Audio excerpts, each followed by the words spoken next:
What's something you were told as a kid that turned out to be a horrible lie? I was always told that my older brother ran away with his friends, but it never really made sense because I still saw his friends around town. I remember the first time I heard about him running away.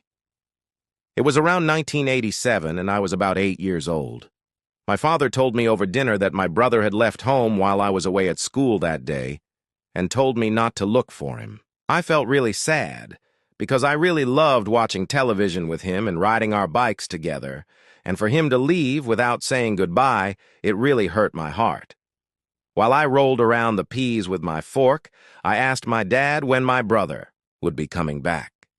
My dad's expression turned grim as he told me that my brother would most likely never return. That broke my heart even more. The following day, I saw my dad cutting down my brother's favorite tree in the backyard. I tried to run out and stop him, but my dad told me that he needed to remove the tree so that he could send it to my brother. That was another thing that never made sense to me, but I accepted it as a kid. Days turned into weeks and weeks into years. It had been 10 years since my older brother ran away. I was ready to finally accept the fact that I would never see him again, until I saw his best friend enter the grocery store I worked at and saw my chance at closure. I approached him casually and asked if my brother lived with him or contacted him.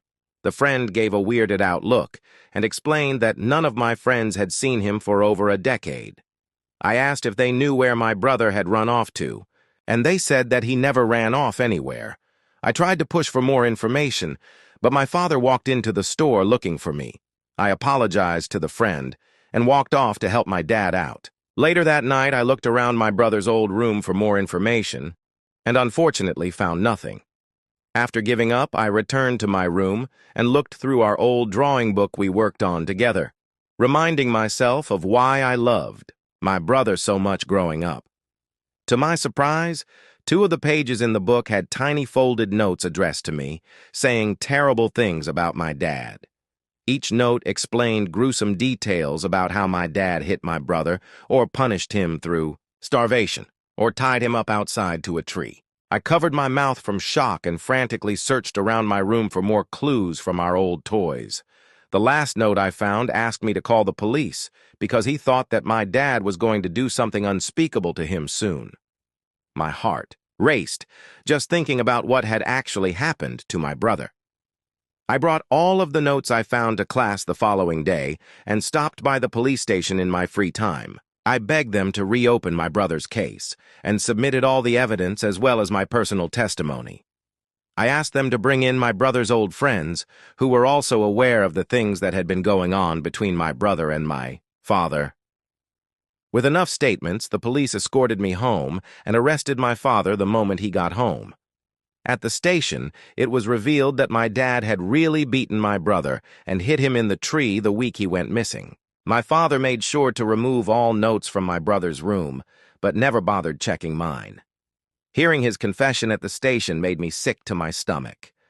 I couldn't believe I was living with a man who could hurt a family member in the most horrific ways imaginable. I moved out of the house that same day and moved into my mom's house. This year, my dad has a chance for parole, but I plan on fighting it for both me and my older brother. Story 2. What's the darkest side of humanity you have ever seen? I worked in community care.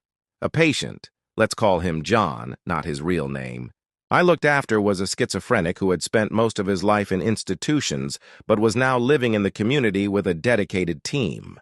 His illness was such that he had no way of discerning thoughts or dreams from reality.